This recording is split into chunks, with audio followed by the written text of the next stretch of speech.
ମୁଁ ସ୍ମିତା ଆପଣ ସମସ୍ତଙ୍କୁ ସ୍ୱାଗତ କରୁଛି ଲର୍ନ ଇନ୍ ପାଇପଲାଇନ ଚ୍ୟାନେଲକୁ। ଏହି ଚ୍ୟାନେଲରେ ଆମେ ପାଞ୍ଚ ଧାଡ଼ିରେ ମହାପୁରୁଷଙ୍କ ଜୀବନୀ ବିଷୟରେ ଜାଣନ୍ତି। ଯେତେବେଳେ ପାଞ୍ଚ ଧାଡ଼ିରେ ଜାଣନ୍ତି ଅଧିକା ଜାଣିବାକୁ ଇଚ୍ଛା ହୁଏ। ଯଦି ଅଧିକା ଜାଣିବାକୁ ଇଚ୍ଛା ଅଛି କମେଣ୍ଟରେ ଜଣେଇବେ। ଆମେ କଣ କରିବା ନା 10 ଧାଡ଼ି 15 ଧାଡ଼ି ବା ଲମ୍ବା ଏସେ ମହାପୁରୁଷଙ୍କ ବିଷୟରେ ନେଇକି ଆସିବା। ତାହେଲେ ଆଜିର ଭିଡ଼ିଓରେ ଆମେ ଜାଣିବା ଆଉ ଜଣେ ମହାପୁରୁଷଙ୍କ ଜୀବନୀ ମାତ୍ର 5 ଧାଡ଼ିରେ। ଆଜିର ଭିଡ଼ିଓରେ କଥା ହେବା ସୁଦର୍ଶନ ପଟ୍ଟନାୟକଙ୍କ ବିଷୟରେ। ସୁଦର୍ଶନ ପଟ୍ଟନାୟକ ଜଣେ ପ୍ରସିଦ୍ଧ ଓଡ଼ିଶାର ବାଲୁକା ଶିଳ୍ପୀ। ପୁରୀ ବେଳାଭୂମିରେ ସୁନ୍ଦର ବାଲୁକା ମୂର୍ତ୍ତି ତିଆରି ପାଇଁ ସେ ସାରା ବିଶ୍ୱରେ ଜଣାଶୁଣା।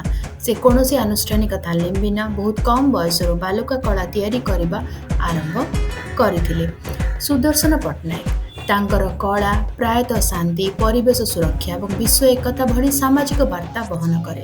ସୁଦର୍ଶନ ଅନେକ ଆନ୍ତର୍ଜାତିକ ବାଲୁକା କଳା ପ୍ରତିଯୋଗିତାରେ ଭାରତକୁ ପ୍ରତିନିଧିତ୍ୱ କରିଛନ୍ତି। ସେ ତାଙ୍କ ସୃଜନଶୀଳ କାର୍ଯ୍ୟ ପାଇଁ ଅନେକ ଜାତୀୟ ଏବଂ ଅନ୍ତର୍ଜାତୀୟ ପୁରସ୍କାର ଜିତିଛନ୍ତି।